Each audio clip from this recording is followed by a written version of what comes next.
이번 주 이제 요즘에 이제 동계 올림픽을 하잖아요. 근데 이제 뭐 한 방송사에서만 경기를 보여줘갖고 하는지도 모른 채 지나가는데, 이번 주에 있었던 경기 중에 그 스노우보드의 최가은 선수라는 친구가 이렇게 금메달을 따는 장면이 되게 인상이 깊더라고요.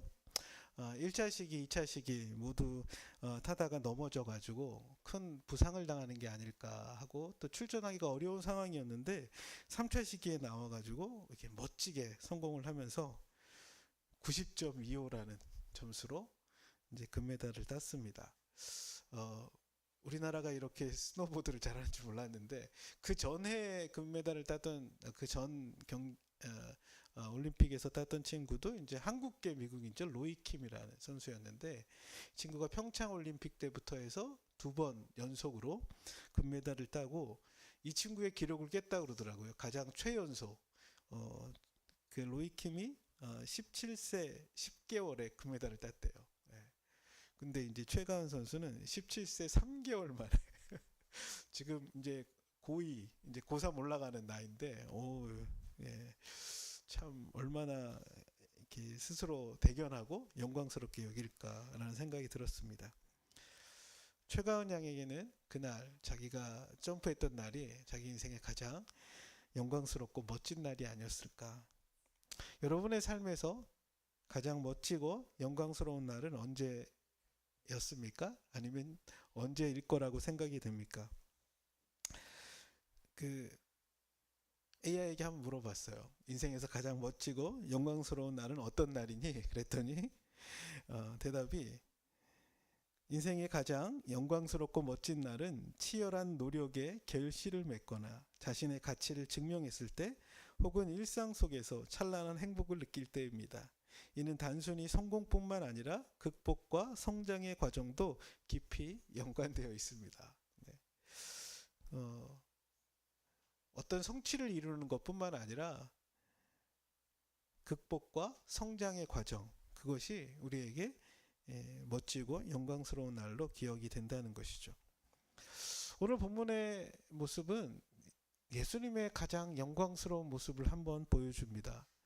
베드로는 이 날을 기억하면서 베드로후서 1장 17절과 18절에서 이렇게 얘기합니다. 지극히 큰 영광 중에서 이러한 소리가 나기를, 이는 내 사랑하는 아들이요 내 기뻐하는 자라 하실 때에 그가 아버지께 존귀와 영광을 받으셨느니라. 이 소리는 우리가 그와 함께 거룩한 산에 있을 때에 하늘로부터 난 것을 들은 것이라. 오늘 베드로는 예수님의 영광스러운 변모하신 모습을 보게 됩니다. 그리고 그것이 자기의 인생 속에서도 큰 영향을 주었던 것 같습니다. 베드로가 예수를 그리스도라고 고백한 이후 예수님을 따라 변의 산에 갔을 때 그가 경험했던 일, 그것을 오늘 마가는 기록하고 있습니다. 오늘 말씀을 통해서 가장 영광스럽고 멋지고 기쁨을 얻는 그 모습이 어떻게 우리의 삶에도 이루어질지 함께 은혜를 나누고 싶습니다. 오늘 본문 2절부터 8절까지는 변화산에서 있었던 사건을 보여줍니다. 그리고 9절부터 13절까지는 변화산을 내려오면서 예수님과 제자들이 나눈 대화의 이야기입니다. 먼저 2절부터 8절에 보면 예수님께서 변화산에 올라가시는데 특별히 3명의 제자들과 함께 그곳에 올라가시죠. 우리 한번 2절 말씀을 같이 읽어볼까요? 시작. 엿새 후에 예수께서 베드로와 야고보와 요한을 데리시고 따로 높은 산에 올라가셨더니 그들 앞에서 변형되사. 그렇죠. 엿새 후에라고 이야기를 시작합니다. 이 엿새는 언제 이후 엿새가 지났을 때일까요? 그 앞에 있는 빌립보 가이사라에 가셔서 예수님께서 제자들에게 물어보신, 너희는 나를 누구라고 하느냐. 그때 베드로가 주는 그리스도십니다 고백을 하고, 이제 예수님께서 어떤 말씀을 하세요? 내가 예루살렘에 올라가서 고난을 당하고 죽임을 당하고 사흘 만에 다시 살아날 것이다. 그러면서 아무든지 나를 따라오려거든 자기를 부인하고 자기 십자가를 지고 나를 따르라라고 제자들에게 자신을 따라가는 제자의 삶에 대해서 가르쳐 주신 이후에 3일, 이제 6일이 지났다는 거예요. 예. 여러분 전에 제가 한번 설교 시간에 얘기했죠. 빌립보 가이사라 지역 그것은 어느 산 밑에 있는 곳이라고 그랬어요? 헬몬산 밑에 있는 곳이라는 거죠. 그래서 여기서 예수님이 아마 어느 산에 오르셨을까? 많은 학자들이 크게는 이제 두 가지 산을 염두에도 하나는 이제 다볼산이라고 해서 그 예수님이 나사렛 근처에 있었던 한 산을 얘기합니다. 갈릴리 주변에 있었던 그 산을 얘기한다고 생각하기도 하고, 그래서 그게 이제 기독교 역사 속에 변화산이라고 했던 그 뭐 AD 3세기 이후 그렇게 추정을 했었어요. 그래서 거기에다가 수도원도 짓고 뭐 이렇게 했었었는데, 성경을 연구하는 학자들이 쭉 살펴보니까 예수님이 빌립보 가이사라에 가셨을 때 오르셨던 산은 아마도 다볼산이 아니라 이 뭡니까? 무슨 산이라고요? 헐몬산이었을 것이다 라고 생각했다는 거죠. 왜냐하면 이 헐몬산이 그 당시 사람들이 생각할 때 높은 산으로 불렸다는 거예요. 지금도 이제 헐몬산이 만년설이 있잖아요. 헐몬산이 2,800m가 넘는 산이에요. 근데 다볼산은 580m 정도밖에 안 하는 작은 산이에요. 그리고 그 지면이 해발 160m가 평지거든요. 그러니까 한 400m 올라가면 오를 수 있는 낮은 산이라서 아마 다볼산이라기보단 이 헐몬산이 예수님이 오르셨던 높은 산이 아닐까라고 생각합니다. 그리고 이 예수님이 제자들 중에 누구를 데려가세요? 예? 베드로, 야고보, 요한을 데리고 가세요. 예수님이 특별히 제자들만 따로 데리고 갈 때가 있었거든요. 우리가 그 달리다 소녀야 일어나라 하고 할 때, 그때 죽은 야이로의 딸을 살릴 때도 이 세 사람만 데리고 들어가시죠. 그리고 오늘도 이 산에 올라가실 때도 세 명의 제자들을 데리고 가세요. 아마도 예수님의 핵심 어떻게 보면 그 제자들이었을 수도 있고요. 그리고 이 제자들이 앞으로 주님의 교회를 이끌어갈 중요한 역할을 감당해야 될 수 있겠죠. 베드로, 야고보, 요한 이 세 사람을 따로 데리고 높은 산으로 올라가셔서 그가 누구인지를 더 분명하게 보여주시는 사건이 나타나죠. 그런데 높은 산에 가셨는데 어떤 일이 일어났습니까? 예수님께서 오늘 성경에 보니까 변형되셨다. 변형. 예수님 뭐 트랜스포머도 아니고 어떤 분이 이렇게 해도 예수님 변형된 게 아니라 예수님의 신성 그것을 그들에게 드러내셨다라는 것이죠. 예수님의 그 영광스러운 모습을 그분이 나타내셨던 것이죠. 그분이 놀라운 모습으로 바뀌어진 것처럼 그들에게는 그게 보였겠죠. 근데 그 모습이 어떻습니까? 3절에 보면 우리 한번 3절 읽어볼까요? 그 옷에 광채가 나며 세상에서 빨래하는 자가 그렇게 희게 할 수 없을 만큼 매우 희어졌더라. 그렇죠? 예수님의 모습이 굉장히 영광스럽고 빛나게 변형되는 걸 볼 수 있어요. 마태복음 17장 2절에서는 그렇게 말씀합니다. 그들 앞에서 변형되사 그 얼굴이 해같이 빛나며 옷이 빛과 같이 희어졌더라 라고 말합니다. 얼굴이 어떻게 됐다고요? 해같이 빛났다. 우리 해를 똑바로 쳐다볼 수가 없잖아요. 근데 그 얼굴이 엄청난 광채가 나타났던 것 같아요. 그 옷이 빛과 같이 희어졌다. 그래서 마가복음에서는 뭐라고 얘기해요? 빨래하는 자가 그렇게 희게 할 수 없을 만큼 매우 희어졌다.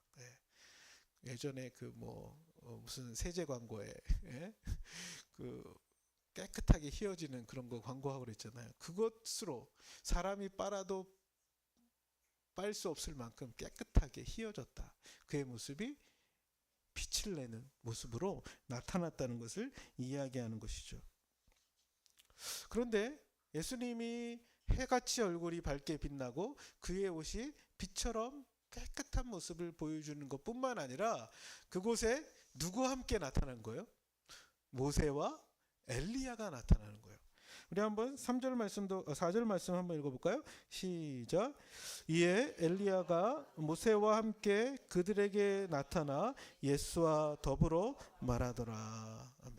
네, 그 변화산에서 예수님이 빛나게 변형되시고 그곳에 누가 같이 나타난 거예요? 엘리야와 모세가 더불어 나타나 이야기하고 있었습니다. 이들이 예수님과 어떤 이야기를 나누었을까요? 모세와 엘리야가 나타나가지고 예수님과, 예? 천국은 살만해요. 했을까요? 어떤 얘기를 했을까요? 예, 누가복음 9장 31절에 보면 이 예수님 변화산 사건을 마태, 마가, 누가가 같이 다 기록하고 있거든요. 근데 약간씩 서로가 서로를 보충해줘요. 누가복음 9장 31절에 보면 영광 중에 나타나서 장차 예수께서 예루살렘에서 별세하실 것을 말할세. 그들이 나타나 영광 가운데 어떤 이야기를 나누고 있었다는 거예요? 예루살렘에서 예수님이 별세라는 게 뭐예요? 세상을 떠날 것에 대한 이야기를 나누었다는 거예요. 예수님이 고난을 당하고 죽임을 당하실 것에 대하여 그 모세와 엘리야와 함께 이야기하고 있었다는 거죠. 왜 예수가 예루살렘에서 죽임을 당할 것인가에 대한 이야기를 나누었을 수 있겠죠. 그런데 많은 사람이, 구약에 수많은 인물이 있잖아요. 다윗도 있고 또 구약에 능력 있는 주님이 쓰셨던 아브라함도 있고 이런 사람도 있을 텐데 왜 모세와 엘리야가 나타났을까요? 왜 이 두 사람이 나타나 예수님과 예수님의 십자가의 고난에 대한 이야기를 나누었을까요? 모세는 율법을 대표하는 사람이다 라고 얘기하기도 하죠. 그래서 모세가 모세 오경을 기록했고 그 모세가 시내산에서 십계명을 받고 이스라엘 백성들에게 하나님의 율법을 전수해 준 사람입니다. 엘리야는 무엇을 대표하는 사람일까요? 선지자를 대표하는, 특별히 선지서를 대표하는 사람이죠. 그래서 모세의 율법과 선지서가 말하는 그 메시아가 누구인지에 대하여 그들과 함께 대화하며 나타낸다라고 이야기하기도 합니다. 또 한 부류의 사람들은 구약의 메시아의 예언과 관련된 인물이라는 거예요. 여러분 신명기에 보면 신명기 18장 15절에 보면 모세가 그렇게 말합니다. 내 하나님 여호와께서 너희 가운데 내 형제 중에서 너를 위하여 나와 같은 선지자 하나를 일으키시리니 너희는 그의 말을 들으라. 모세에게 하나님께서 어떤 말씀을 허락하셨다는 거예요? 나와 같은 선지자를 하나님이 보내실 것이라는 거예요. 그리고 그 선지자의 말을 이스라엘 백성들이 들으라라고 말씀했다는 거죠. 엘리야는 말라기 3장과 4장에 보면 주께서 오시기 전에 엘리야를 먼저 보내실 거라는 거예요. 그리고 그 엘리야가 와서 그 백성들을 하나님께로 돌이키게 할 것이라고 말하고 있다는 것이죠. 그래서 이 모세와 엘리야는 메시아를 나타내는 사인으로서의 역할을 하고 있다는 거예요. 그래서 이제 모세와 엘리야가 나타나 예수가 왔다는 걸, 메시아가 왔다는 걸 드러내고 가리킨다는 것이죠. 또 이 모세와 엘리야는 어떤 사람이에요? 둘 다 산에서 하나님을 만난 사람들이죠. 모세는 호렙산에서, 엘리야도 호렙산에서 하나님을 만납니다. 그래서 이 모세와 엘리야는 겹치는 측면이 많이 있어요. 그 하나님의 임재 가운데 하나님의 율법을 받던 모세, 그리고 그 엘리야는 모세를 늘 동경하고 나는 그보다 못합니다 막 그러면서 날 죽여달라고 그 호렙산에서 하나님께 절규하죠. 그만큼 근데 하나님은 호렙산에서 그를 다시 만나시고 그를 회복하시죠. 그리고 나서 이후에 엘리사를 세우고 하나님의 일들을 감당하게 되는 모습을 보여줍니다. 또 이 두 사람의 공통점은 죽음이 신비한 방식으로 기록되어 있다는 거예요. 그럼 모세의 죽음은 어떻습니까? 예? 느보산에 올라갔다가 거기서 약속의 땅을 쫙 바라보고 그 땅에 들어가지 못하죠. 그리고 어떻게 돼요? 그의 시체를 찾지 못해요. 예. 그가 죽었는데 어디서 어떤 모양으로 죽었는지 몰라요. 그래서 많은 사람들은 하나님께서 직접 그를 장례하였다 이렇게 얘기하기도 하죠. 엘리야는 어떻습니까? 죽음을 보지 않고 주님께로 간 사람이에요. 그렇죠? 불말과 불병거를 타고 쫙 주님께로 올라갔던 사람. 예. 죽음과 관련된 이야기를 나눌 때 하나님의 특별한 방식으로 죽음을 경험했던 사람들이라는 거죠. 그런데 이러한 모습들은 궁극적으로 무엇을 나타내는 걸까요? 이것은 9장 1절에 나온 이야기와 관계 있어요. 우리 한번 9장 1절 한번 읽어볼까요? 시작. 또 그들에게 이르시되 내가 진실로 너희에게 이르노니 여기서 있는 사람 중에는 죽기 전에 하나님의 나라가 권능으로 임하는 것을 볼 자들로 있느니라 하시니라. 아멘. 예. 예수님께서 가이사랴 빌립보에서 제자들에게 이야기를 마치시면서 어떤 말씀을 하셨냐면 여기 있는 사람들 중에 죽기 전에 하나님의 나라가 권능으로 임하는 걸 볼 자들도 있을 것이라고 말씀하세요. 그리고 엿새 위에 변해산에 올라가서 이 사건이 일어났던 거예요. 그러면 이 마가는 이 사건이 지금 무엇을 드러내고 있다는 걸 얘기하는 걸까요? 이 제자들이 하나님의 나라가 권능으로 임하는 걸 맛보고 있다는 거예요. 이 하나님의 나라가 권능으로 임하는 것을 성경학자들이 여러 가지로 해석해요.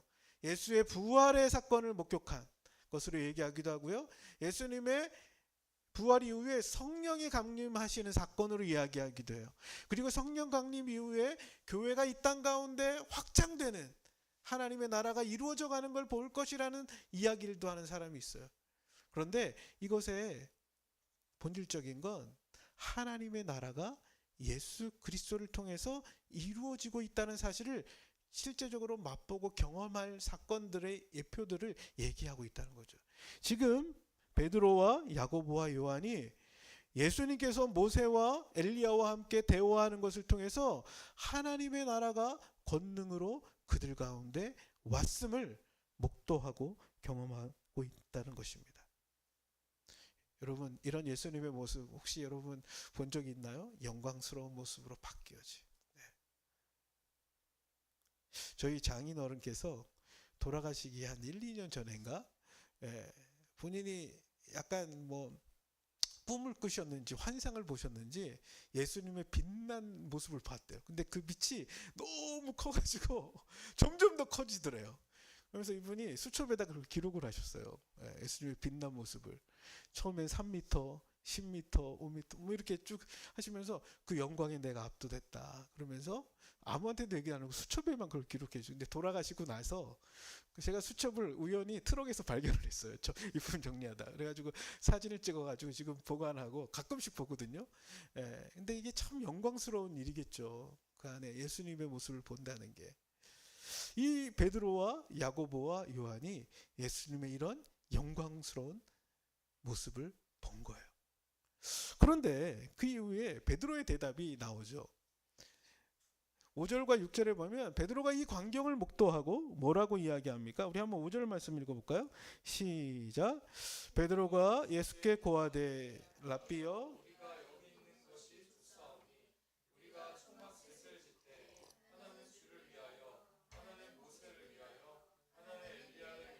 하사이다 하니. 베드로가 이 광경을 목도하자 놀라웠겠죠. 그래서 이야기하는 거예요. 근데 다른 복음서에 보면 베드로가 졸다가 깼다는 거예요. 그래서 예수님 기도하다가 이 광경으로 변화되시거든요. 누가복음에 보면 예수님 기도하고 계셨다. 근데 그때 베드로와 엘리야와 모세가 나타나 예수님과 대화하는 거예요. 근데 그때 베드로는 옆에서 졸고 있는데 갑자기 무슨 대화 소리가 들리니까 벌떡 깬 거예요. 근데 보니까 예수님의 모습이 너무 영광스러운 거예요. 모세고 있고 엘리야도 있는 거예요. 그러니까 막 주체하지 못해가지고 얘기하는 거예요. 뭐라고 얘기해요? 선생님, 랍비는 이제 선생님이란 뜻이죠. 우리가 여기 있는 게 좋습니다. 그래서 우리가 초막셋을 짓고 하나는 주님을 위해서, 하나는 모세를 위해서, 하나는 엘리야를 위해서 여기서 집을 짓고 같이 여기서 살았으면 좋겠어요. 그 얘기를 하는 거예요. 되게 인간적인 얘기죠. 그리고 얼떨결에 하는 얘기예요. 6절에 보면 이는 그들이 몹시 무서워하므로 그가 무슨 말을 할지 알지 못함이라. 딱 일어난 사건을 보니까 졸다 깨가지고 이게 뭔 상황이야 잘 모르는 거예요. 근데 되게 영광스러운 모습이에요. 그러니까 어떻게 하고 싶은 거예요? 여기에서 모세와 엘리야와 예수님과 함께 변화산에서 우리가 있었으면 좋겠어요. 이 얘기를 하는 거죠. 베드로의 이 제안, 이 모습이 어떤 모습으로 여러분 들리십니까? 지금 예수님은 모세와 엘리야와 함께 예루살렘에 가서 고난과 죽음에 대한 이야기를 하고 계세요. 그런데 이 제자들은 무엇을 얘기하는 거예요? 이곳이 좋사오니 초막셋을 짓고 우리 함께 여기에 거했으면 좋겠다고 이야기하는 거예요. 단순한 어떤 한 장면만 목격하고 그것이 지금 무슨 맥락에서 일어나는 일인지를 모르는 거예요. 하나님의 나라가 권능 가운데 임하는데 그 임함은 그리스도의 고난과 죽음을 통해서 임할 것이라는 걸 이야기하고 있는 상황에서 여기가 좋사오니 초막셋을 짓고 우리 여기서 머뭅시다 하고 이야기하고 있죠. 그랬더니 더 놀라운 사건이 벌어져요. 어떤 일이 일어나요? 7절과 8절에 보니까 구름이 그들을 덮습니다. 구름은 하나님의 임재를 상징하거든요. 그리고 그 속에서 음성을 듣는데 하나님의 음성을 듣게 돼요. 우리 7절 말씀 한번 읽어볼까요? 시작. 마침 구름이 와서 그들을 덮으며 구름 속에서 소리가 나되 이는 내 사랑하는 아들이니 너희는 그의 말을 들으라 하는지라. 네. 구름이 그들을 덮죠. 이것은 구약시대부터 하나님께서 그 백성 가운데 임하실 때 나타난 현상이었죠. 출애굽기 우리가 아까 보았지만 그 호렙산에서 십계명을 받을 때 구름이 그들을 가운데 덮고 하나님의 임재가 그 백성들 가운데 찾아옵니다. 그리고 그 구름 속에서 하나님이 어떤 말씀을 하세요? 이는 내 사랑하는 아들이니 너희는 그의 말을 들으라 라고 말씀하세요. 이 말씀은 예수님께서 세례 요한으로부터 세례를 받을 때 하셨던 말씀과 동일하죠. 이는 내 사랑하는 아들이요 내 기뻐하는 자라. 그때는 하나님께서 그리스도를 향하여 이 말씀을 주셨다면 이제는 하나님께서 이 말씀을 누구에게 주세요? 그의 제자들 야고보, 요한과 베드로에게 주세요. 이는 내 사랑하는 아들이다. 너희는 누구의 말을 들으라? 예수의 말을, 그의 말을 들으라. 예수님이 지금 그들에게 무슨 말씀을 줄곧 해오고 계세요? 예루살렘에 올라가 고난을 당하고 죽임을 당할 것이다. 사흘 만에 다시 살아날 것이다. 그런데 이 제자들은 그것들을 이해하지 못해요. 깨닫지 못해요. 그리고 변화산에 올라가서 모세와 엘리야와 함께 자신의 별세할 이야기를 함에도 불구하고 이 제자들은 여기에 초막셋을 짓고 우리가 여기에 거했으면 좋겠습니다. 이 얘기를 하고 있는 거예요. 그랬더니 주님께서 너희는 그의 말을 들으라. 주님이 원하시는 뜻을 모른 채 그들의 생각에만 사로잡혀 있는 모습을 보게 되는 것이죠. 내가 원하는 것만 몰두한 나머지 주님의 말씀하시는 것을 듣지 못하고 있는 것입니다. 주님이 무엇을 원하는지 들어야 하는데 그들은 졸다 깨어나 그 장면만 바라보면서 자신들이 원하는 그것에 묶여있는 모습을 보게 됩니다. 주님이 지금 무슨 말씀을 하고 계신지 기울여 들으라는 것이죠. 사랑하는 성도 여러분, 우리도 우리가 원하는 어떤 한 상이 있다면 거기에 머물러 있고 싶어 할 때가 있습니다. 주님이 무엇을 원하시는지, 주님의 말씀하심이 무엇인지, 주님이 어떻게 일하고 계신지 그것을 놓친 채 어떤 한 내가 원하는 그 모습에 묶여 있을 때 주님은 우리에게 주께서 무엇을 말씀하시는지 들으라고 말씀하십니다. 어떻게 보면 우리의 삶에 주님이 무엇을 원하시는지 여러분은 듣고 계십니까? 지금 나에게 주께서 무엇을 원하시는지 귀 기울이고 계십니까? 저도 작년에 이제 교회를 개척하고 이제 교회가 성장하고 자라가면서 감사해요, 되게. 오늘 보니까 모든 줄에 한 사람씩 이상하게 앉아서 네, 네, 이런 역사가 일어나다니. 한 줄도 빠지지 않고, 네. 얼마나 딱 와서 딱 예배 시작하는데 감사하더라고요. 네. 그리고 교육관도 세워지고, 네. 그래서 뭐 이렇게 아무튼 하나님께서 우리 교회 안에 일하시는 것들은 되게 감사한 마음이 드는데 저도 이것에 지금 나타나는 어떤 현상에 취해서 주님이 무엇을 말씀하고 계신지, 주님이 어떤 것을 원하시는지 놓치고 있는 건 아닐까?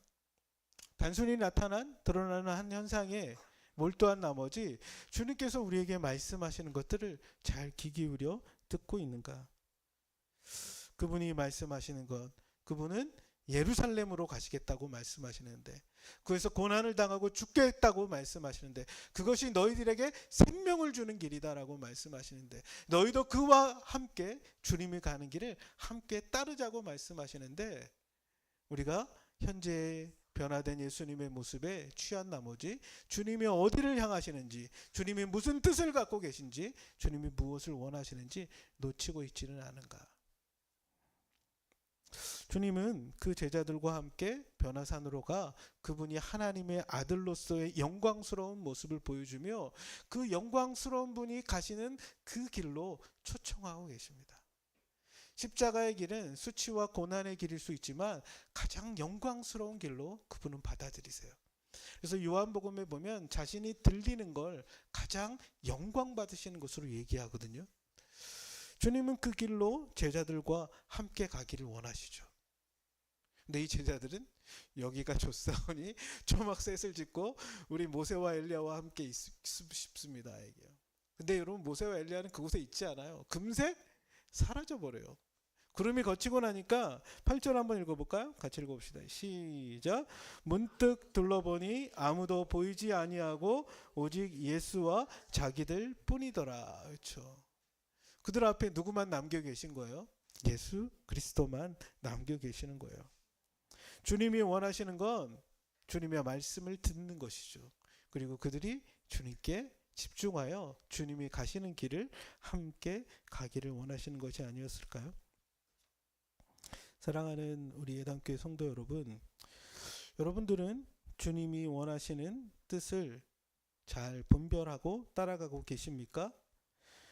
내가 생각하는 좋은 것에만 붙잡혀서 주님이 무엇을 말씀하시는지, 주님이 어디로 향하고 계신지 놓치고 있지는 않습니까? 그때 우리에게 필요한 것이 있다면 오늘 하나님께서 제자들에게 하셨던 말씀처럼 너희는 그의 말을 들으라라는 것입니다.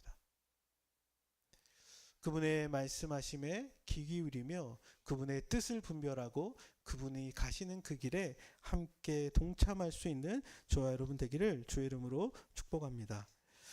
그리고 나서 이제 제자들과 함께 또 길을 떠나세요.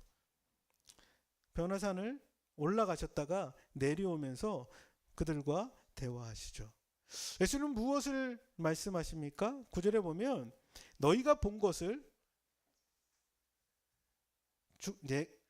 인자가 다시 살아날 때까지, 죽은 자 가운데 살아날 때까지 말하지 말라고 말씀하세요. 우리 한번 9절 말씀 읽어볼까요? 시작.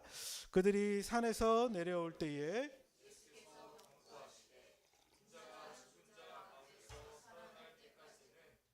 것을 이르지 말라 하시니. 아멘. 그들에게 경고하셨다. 요건 앞에 나오는 경고하다라는 말과는 좀 달라요. 예수님이 명령하셨다라고 해석하는 게 더 좋아요. 예수님이 어떤 명령을 내리시냐면 예수님이 죽은 자 가운데서 다시 살아날 때까지 본 것을 아무에게도 이르지 말라고 말씀하세요. 보통은 예수님이 경고하실 때 이것을 말하지 마라고 말하지 시간을 정해놓고 말하진 않거든요. 근데 예수님이 좀 더 구체적으로 분명하게 말씀하시는데 인자가 죽은 자 가운데서 다시 살아날 때까지 이 말을 하지 말라. 너희가 본 것을 말하지 말라는 거예요. 이 말은 무슨 의미가 있는 거예요? 인자가 죽은 자 가운데서 살아날 때는 이 말을 하라는 거예요.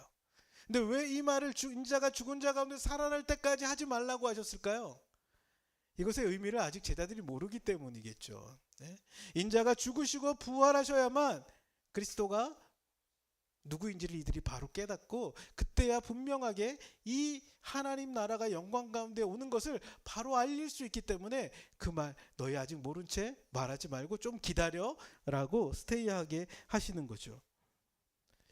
그랬더니 제자들이 예수님의 이 말을 마음에 두기 시작해요. 이제 전에는 도무지 알아듣지 못했던 자들이 이들이 그 말을 마음에 두었다라고 말하죠. 10절을 한번 읽어볼까? 시작. 그들이 이 말씀을 마음에 두며 서로 문의하되 죽은 자 가운데서 살아나는 것이 무엇일까 하고. 예수님이 그렇게 고난을 당하고 죽임을 당할 거 3일 만에 살아날 것이다 말하지만 뭘 알았던 그들이 변화사 사건을 경험하고 어떤 일을 얘기하는 거예요. 예수님이 인자가 죽은 자 가운데서 다시 살아날 것이다. 그럼 이 도대체 이게 무슨 뜻일까? 서로 논의하고 있는 거예요. 그렇죠? 예. 이들 가운데 생각했던 것 중에 하나는 사람이 죽었다가 부활한다는 건 역사의 끝에 일어날 거라는 거 생각이 있었어요. 종말이 하나님의 나라가 임할 때 죽은 자들이 다시 살아날 것이다, 부활할 것이다. 이게 바리새인들의 생각이었거든요. 사두개인들은 부활은 없다라고 생각했어요. 근데 바리새인들은 죽은 자, 믿음으로 신실하게 살아난 자는 마지막 날 다시 살아날 것이다 생각했던 거예요. 그래서 예수님이 말하는 게 역사의 종말에 일어날 일에 대한 이야기인가? 그런 생각을 하는 거죠. 그러면 역사의 종말이 일어나기 전에 엘리야가 올 것이라고 얘기하지 않는가? 그럼 그 엘리야는 도대체 누구인가? 이 얘기를 지금 서로 나누면서 예수님께 질문하죠. 그게 뭡니까? 그 나오는 이제 10절, 11절 한번 읽을까요? 11절에 이 제자들이 예수님께 그렇게 질문하는 거예요. 시작. 이에 예수께 묻자와 이르되 어찌하여 서기관들이 엘리야가 먼저 와야 하리라 하나이까? 그렇죠. 이 서기관들이 이 얘기를 왜 했을까요? 말라기 3장 4장에 나오는 엘리야의 심장을 가진 자가 와서 주님의 오실 길을 준비하고 예비할 것이라는 거예요. 그리고 그가 와서 사람들을 주님께로 그 마음을 돌이키게 할 것이라고 그들은 믿고 있었죠. 그래서 서기관들이 그 이야기를 하는 거예요. 말라기 4장 5절과 6절에 보면 그런 말씀이 나요. 보라, 여호와의 크고 두려운 날이 이르기 전에 내가 선지자 엘리야를 너희에게 보내리니 그가 아버지의 마음을 자녀에게로 돌이키게 하고 자녀들의 마음을 그들의 아버지에게로 돌이키게 하리라. 돌이키지 아니하면 두렵건대 내가 와서 저주로 그 땅을 칠까 하노라 하시니라. 엘리야가 와서 아버지의 마음을 아들에게로, 아들의 마음을 아버지에게로 돌리게 하리라는 말씀이 있죠. 그러니까 그 엘리야가 와야 역사의 끝이 있고 그 역사의 끝에 메시아가 올 때 죽은 자의 부활이 있을 걸로 생각하고 있었던 거예요. 그때 예수님께서 무엇을 말씀합니까? 너희가 말한 대로 그 말이 맞다. 엘리야가 온다는 말이 그 말이 맞다. 그런데 예수님 하나 더 나아가세요. 무슨 말씀을 하시냐면 인자에 대하여 기록된 말씀을 하시는 거죠. 인자가 많은 고난을 받고 멸시를 받을 것이다라는 것을 그 말씀은 너희는 어떻게 받아들이냐고 다시 질문하는 거예요. 우리 한번 12절 말씀 읽어볼까요? 시작. 이르시되 엘리야가 과연 먼저 와서 그 모든 것을 회복하거니와 어찌 인자에 대하여 기록하기를 많은 고난을 받고 멸시를 당하리라 하였느냐. 말라기에 나온 엘리야가 와서 그들의 백성을 다 회복할 것이라는 말이 맞다. 그런데 인자에 대하여 그가 많은 고난을 당하고 멸시를 당하리라는 말씀은 너희는 왜 받아들이지 못하느냐. 이 말씀이 어디 나와요? 고난받는 종에 대한 이야기가 어디 나오죠? 이사야 52장 53장에 나오죠. 그는 실로 많은 고난을 겪을 것이다. 그는 질고를 겪을 것이다. 그가 채찍에 맞을 것이다. 그가 죽임을 당할 것이다. 그가 채찍에 맞음으로 우리가 나음을 누리고 그가 징계를 받음으로 우리가 생명을 얻게 된다는 그 이야기는 너희가 왜 모르냐. 너희가 원하는 그 메시아, 로마로부터 그들을 독립시켜줄 메시아와 정치적인 메시아는 고대하면서 고난받는 종에 대한 그 메시아의 상은 왜 잊어버리고 있느냐 라고 말씀하고 있는 거죠. 13절에서도 예수님 그렇게 말씀하세요. 그러나 내가 너희에게 이르노니 엘리야가 왔으되 기록된 바와 같이 사람들이 함부로 대우하였느니라 하시니라. 엘리야가 먼저 와야 된다라고 말했지. 그 말이 맞아. 그런데 엘리야가 내 앞에 이미 왔다는 거예요. 그가 누구예요? 세례 요한을 예수님은 엘리야라고 말씀하시죠. 요한이 와서 하나님께로 돌이키는 세계의 세례를 베풀죠. 그리고 그 백성들이 광야로 나와 자신의 죄를 자복하고 하나님께로 향하고자 했어요. 그런데 사람들이 그 엘리야를 어떻게 대우했대요? 함부로 대우했다 얘기하는 거예요. 엘리야가 어떻게 됩니까? 헤롯 왕이 헤로디아를 그 자기 아내로 삼은 것에 대해서 세례 요한이 책망하자 그를 감옥에 가두죠. 예? 그리고 그 자기 그 생일날 어떻게 합니까? 예? 살로메가 춤을 추고 그곳에 이게 홀려가지고 어떻게 해요? 세례 요한을 목을 베어 죽여버리죠. 엘리야가 왔지만 너희가 함부로 대우했다는 거예요.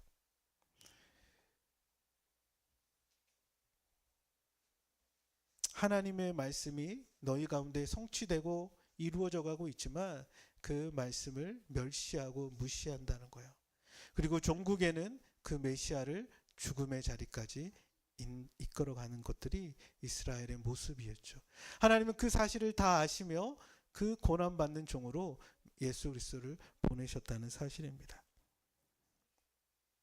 아까도 이야기했지만 우리가 갖고 있는 예수님에 대한 상이 있어요. 전지전능하시고 나의 모든 소원을 들어주시는 예수님에 대한 부분은 좋아해요. 그런데 고난받는 종, 십자가를 지고 나를 따라오라고 말씀하시는 예수님에 대한 그림은 우리에게는 불편한 예수로 다가오죠. 근데 여러분, 신앙생활을 한다는 건 뭡니까요? 내가 원하는 예수만 받아들이는 게 아니라 성경이 보여주고 계신 그 예수를 믿고 따라가는 것이죠. 그곳에 참 생명이 있고 그곳에 참 하나님의 영광이 있다는 것을 알고 그 예수를 성경이 말하는 예수로 받아들이는 거예요. 예수를 우상처럼 섬기는 게 아니라 예수가 온 우주와 만물을 회복할 메시아라는 사실을 믿음으로 받아들이는 건 그분이 어떤 분이신지를 더 깊이 만나면서 알아가는 것이죠. 근데 사람들이요, 자기가 아는 예수가 다인 줄 알아요. 내가 만났던 예수, 내가 들었던 예수, 그게 전부인 줄 알고 신앙생활해요. 특히 40이 넘어가면 사람이 잘 안 바뀌어요. 자기가 거는 생각이 꽉 있어가지고 누가 뭐래도 이거는 그거는 성경이 내가 아는 예수가 아닌데 그래서 다 거절해요. 네. 오늘 예수님께서는 그 예수를 깊이 더 넓게 더 분명하게 알아가기를 그 제자들에게 원하시는 것이 아닐까요? 너희들이 말이 맞아. 엘리야가 먼저 와야 되지. 근데 인자가 고난을 받고 죽임을 당할 거야. 그리고 그 예수를 너희가 보게 될 거야. 너희가 생각하는 그 메시아를 넘어 진짜 메시아를 만나게 될 거야. 얘기하는 것이죠. 사랑하는 우리 예단교회 성도 여러분, 우리가 신앙이 자라가면서 주님을 알아가는 깊이와 넓이와 폭이 더 깊어져 갈 수 있는 저와 여러분 되었으면 좋겠습니다. 왜 예수가 예루살렘으로 가겠다고 하셨는지, 그분이 죽음과 사망을 깨뜨리시고 다시 부활하신 것이 우리에게 어떤 의미가 있는지, 그분을 통해서 하나님 나라가 이루어지고 있다는 사실이 어떤 의미인지를 더 깊이 경험할 수 있는 저와 여러분 되기를 주의 이름으로 축복합니다. 말씀을 맺겠습니다. 제가 설교 초반에 가장 영광스럽고 가장 멋진 날이 언제가입니까? 라는 질문을 던졌죠. 여러분의 삶에 가장 영광스럽고 가장 멋진 날은 언제일까요? 저는 그리스도를 만나는 그날이 되었으면 좋겠습니다. 그날이 될 거라고 믿습니다. 온 우주와 만물이 그리스도 안에서 회복될 그날, 얼마나 영광스럽고 아름다울까. 그런데 그날을 영광스럽게 맞이할 사람들은 누구일까요? 계시록에 보면 영광스러운 주님을 맞이했던 성도들이 나옵니다. 근데 그 성도들을 향하여 주님 뭐라고 말씀하시면 그들의 눈물을 닦아주셨다라고 말씀합니다. 그들의 마음을 위로하셨다라고 말씀하십니다. 이 땅에 주와 복음을 위하여 고난받고 수고하고 믿음으로 살아냈던 그들의 삶이 가장 영광스럽게 주님을 맞이할 수 있지 않을까요? 각 나라와 족속과 백성과 민족과 방언에서 아무라도 셀 수 없는 수많은 사람들이 주님을 맞이할 그날, 그들의 눈에는 눈물이 있었겠죠. 그들의 마음에는 상함이 있었을 것입니다. 그런데 그 영광스러운 주님을 맞이하며 그 모든 눈물과 모든 상함이 기쁨과 영광으로 바뀌지 않았을까요? 그분의 부활이 영광스러운 이유는 그분의 십자가에 못 박힘이 있었기 때문입니다. 여러분의 삶 가운데 주와 함께 그 길을 가며 우리의 삶에 있는 수치와 때로는 힘듦이 깊어지면 깊어질수록 그분의 부활의 때, 그분이 다시 오실 그날의 때에 가장 영광스러운 모습으로 바뀌어지는 그날이 되지 않을까요? 로이킴, 혹은 아까 얘기했던 최가은 양이 얼마나 쓰러졌어요. 그 수많은 그게 쉬운 게 쉽게 그냥 하늘에서 이렇게 날아다녔겠어요? 그게 쉽지 않았겠죠. 우리의 인생에 주와 함께 그 길을 걸어가며 영광스러운 주님을 만날 수 있는 그 기쁨의 날, 가장 영광스러운 날을 고대하며 우리가 이 땅의 삶 속에 주님과 함께 믿음으로 그 길을 걷는 저와 여러분 되기를 주의 이름으로 축복합니다.